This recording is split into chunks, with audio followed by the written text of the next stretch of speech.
In 2019, a heavily redacted file quietly surfaced from the archives of the Federal Bureau of Investigation. It wasn't tied to a famous serial killer. It wasn't connected to a terror plot. There were no dramatic press conferences, no headlines screaming across the country. Just a name, or rather, the absence of one. The file was labeled with a placeholder, subject null, and beneath that, a line typed in cold government font, individual involved in 27 active investigations across 11 states, no fingerprints recovered. Ever. The story begins in 1998 in a small bank outside Dayton, Ohio. A clean job. Silent entry. No broken locks. No alarms triggered. The vault opened with precision, not force. Security cameras showed a tall man in a gray maintenance uniform walking calmly through restricted corridors. His face was partially visible, pale, expressionless, forgettable. The kind of face your brain refuses to remember. When the crime lab processed the scene, they expected routine results. Door handles, countertops, vault dial. The man had touched everything. But the lab found nothing. Not smudged prints, not partial prints, not even distorted ridges. The surfaces were pristine, almost polished. At first, investigators assumed gloves, but high-resolution footage showed bare hands when he adjusted his cap near a camera reflection. Skin visible, clear, uncovered. The case was flagged as an anomaly. 2 years later, in Phoenix, Arizona, a federal evidence locker was breached. Again, no forced entry. Again, security logs manipulated with internal-level access. And again, footage captured the same man. Slightly older, same neutral posture, same maintenance uniform. He handled sealed narcotics packages directly. Forensics teams flooded the building. Nothing. No prints on plastic. No prints on metal shelving. No prints on security keypads. It was as if he existed without friction. That was when the case escalated internally. A task group was assembled inside the FBI's Behavioral Analysis Unit. They compared surveillance stills from Ohio and Arizona. Facial recognition failed to produce a match in any federal database. DMV records, military archives, immigration files, nothing. No birth certificate, no tax history, no criminal record, no social security footprint. He wasn't just unidentified. He was undocumented in the deepest sense. By 2003, the pattern expanded. Art theft in Chicago, corporate data breach in Seattle, a break-in at a biomedical lab in North Carolina. In each location, the same physical traits were captured. Height, approximately 6 feet, lean build, precise movements, emotionless gaze. And in each location, forensic teams reported the same impossible conclusion. No fingerprints recovered. One internal memo described the phenomenon bluntly. Subject either possesses an unknown dermatological condition preventing ridge transfer, or deliberately alters surfaces at a molecular level. That line was later blacked out in the declassified copy. Rumors began circulating among agents. Some believed he had undergone experimental procedures. Others speculated chemical treatments that temporarily dissolved epidermal ridges. A more paranoid theory suggested surgical removal of fingerprint tissue. But medical experts quietly consulted by the Bureau dismissed those ideas. Even individuals with severe burns or rare genetic conditions still leave some trace of ridge patterns. This man left none. In 2006, something changed. The security camera in Denver captured him without disguise for nearly 14 seconds. He stood still under fluorescent light, looking directly toward the lens as if aware of its presence. Analysts enhanced the image repeatedly. His hands were visible at his sides, smooth, too smooth. The image quality suggested something unsettling. The pads of his fingers lacked visible ridge definition entirely. No whorls, no loops, no arches, just flat skin. The frame was marked classified at the highest level. Then came the strangest entry in the file. In 2008, during a joint operation with local law enforcement in Boston, officers arrived at a warehouse moments after a silent alarm triggered. Inside, they found a table covered in opened file boxes, confidential immigration documents removed and reorganized. A coffee cup sat near the edge, warm. He had just been there. The cup was bagged immediately. Lab technicians processed it within the hour. No prints. But this time, something else appeared in the report. No skin oils, no epithelial trace, no microscopic shedding. It was as if the cup had been held by air. By now, internal discussions shifted tone. This was no longer about catching a thief or infiltrator. This was about understanding a biological impossibility. The task force gave him an unofficial nickname, the Ghost. Yet despite dozens of sightings, no violent acts were directly attributed to him. He didn't kill. He didn't leave threats. He didn't vandalize. He entered secure spaces. He handled sensitive material, and he vanished. The final paragraph of Part 1 of the file ends with a chilling notation dated 2011. Subject displays awareness of investigative escalation. Surveillance attempts compromised before execution. Possible internal intelligence leak or predictive behavioral modeling capability. Then, a single sentence, not redacted, recommendation. Do not attempt physical apprehension without biometric contingency protocol. No explanation followed, only a signature. And beneath it, 3 stamped words. By 2012, the man without fingerprints was no longer just a field anomaly. Inside the Federal Bureau of Investigation, his file had moved from behavioral analysis to a joint counterintelligence task group. The label Subject Null was upgraded to a classified threat designation, usually reserved for foreign operatives. But no foreign government claimed him. No intercepted communication mentioned him. No financial trail funded him. He operated alone, and he operated clean. The turning point came in Atlanta, Georgia. A private cybersecurity firm contracted by the Department of Defense reported a silent breach inside its physical server vault. Nothing appeared stolen, nothing damaged, but internal audit logs showed that terabytes of archived biometric research had been accessed. Specifically, research on next-generation identification systems, palm vine find scanners, thermal signature mapping, gait recognition software, DNA rapid match kits. Whoever accessed the system wasn't stealing money.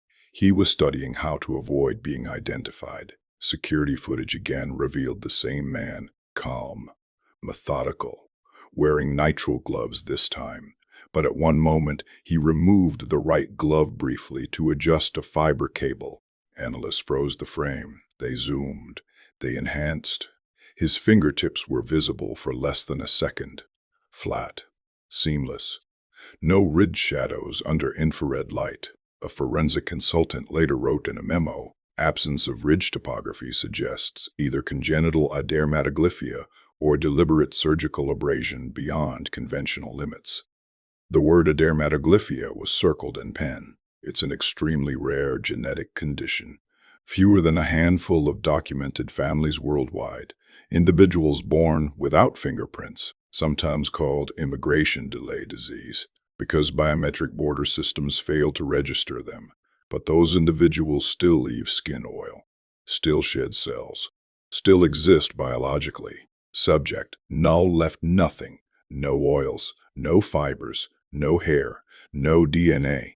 In 2013, agents attempted their first live capture. A predictive algorithm, built using his historical movement patterns, forecasted his next probable target, a biomedical archive facility in Minneapolis. The building stored decades of blood samples from anonymous clinical trials. The trap was silent. Plainclothes agents positioned inside, external units staged nearby, cameras recalibrated to thermal sensitivity rather than standard optics.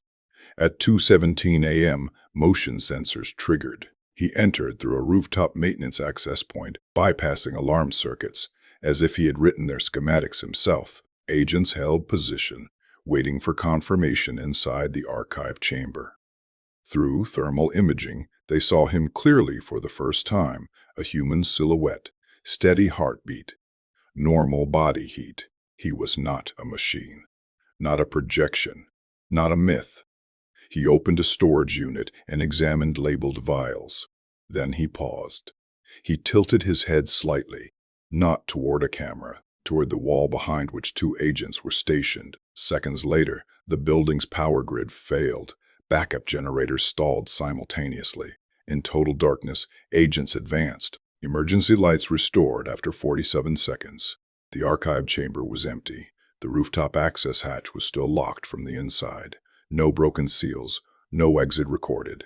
And on the metal drawer he had pulled open, no fingerprints. The internal review was brutal. The predictive model had been correct about the location, but wrong about his behavior. It was as if he anticipated not only physical traps, but statistical ones. One analyst privately suggested a disturbing theory. Subject may have access to internal briefings, or subject understands investigative psychology at an advanced level, meaning either there was a leak inside the Bureau, or he thought like them because he had once been one of them. Personnel files were cross-checked. Retired agents, discharged specialists, contractors with clearance history, anyone with biometric research exposure and field training, no matches. Then in 2015, a fragment surfaced that changed everything. In a sealed annex of the declassified file, investigators referenced a discontinued research initiative from the early 1990s, a joint experimental identification program exploring alternatives to fingerprints for covert operatives. The project name was partially redacted, but two words remain visible: adaptive nullification. The goal of the program? To create operatives who could operate globally without leaving recoverable biometric evidence. The program was officially terminated in 1994 due to ethical and technical limitations. No participant records were attached, no confirmation that the procedure ever moved beyond laboratory theory, but the timeline aligned perfectly. Subject: Null's first confirmed appearance, 1998. 4 years after termination.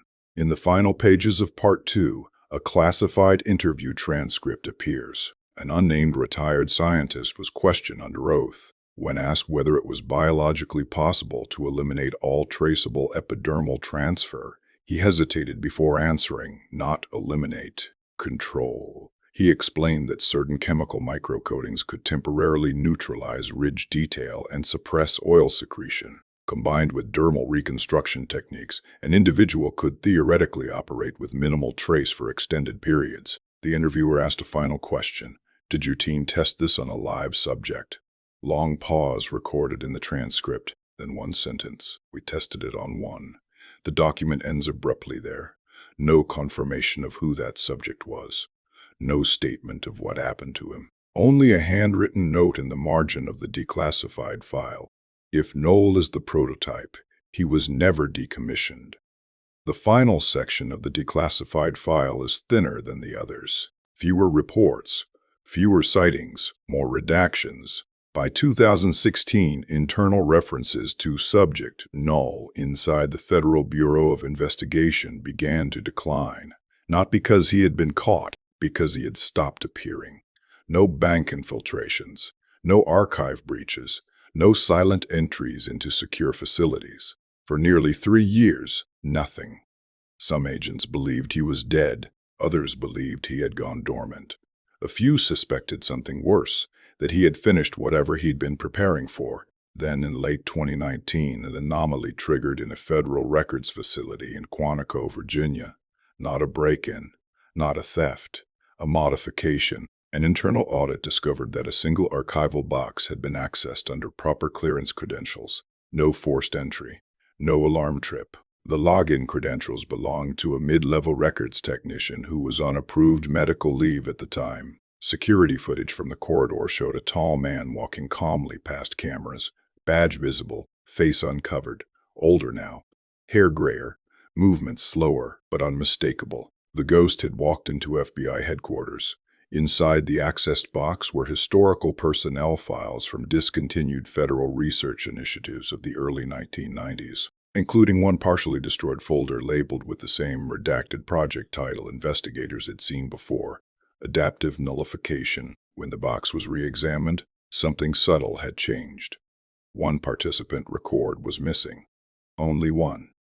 There was no record of what that file contained. The index log simply showed a gap in numbering, as if the identity had been erased decades earlier, and only now physically removed. The technician whose badge was cloned swore under oath that she had never accessed that archive. Polygraph results supported her statement. Forensics processed the box. No fingerprints, no DNA, but this time there was something different. A faint chemical residue on the cardboard interior. Trace elements consistent with advanced polymer skin coatings. Not commercially available, not traceable to any current manufacturer.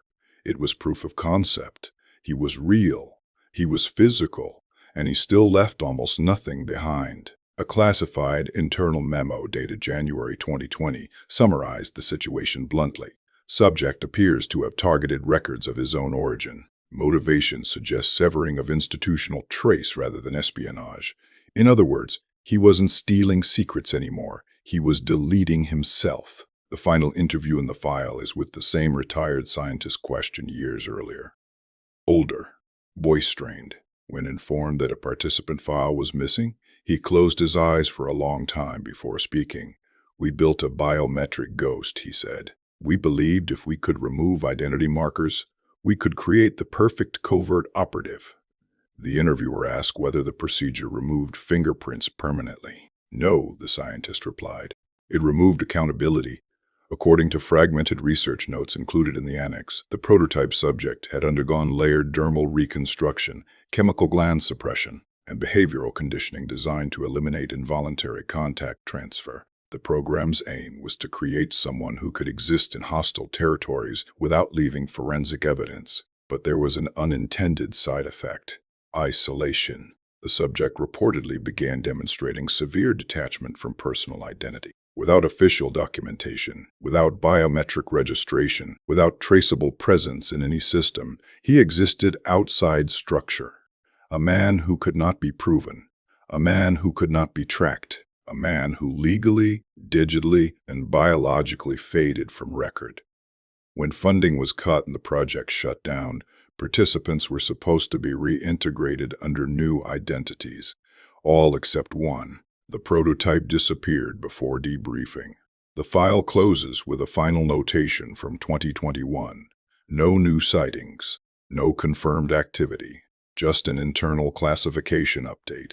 Subject likely alive, threat level unknown, objective incomplete. And at the very end, one last line, not redacted. If identity is the sum of what we leave behind, subject, Null has already succeeded. There has never been a public acknowledgement of the program, no official statement confirming its existence. The declassified file surfaced quietly and attracted little attention outside investigative circles. Because the most unsettling detail isn't that a man left no fingerprints across America. It's that, if the records are accurate, he may now walk among millions, undocumented, unregistered, untouched by any system designed to track a human being. And if he ever decides to step back into the light, there will be nothing to prove he was there.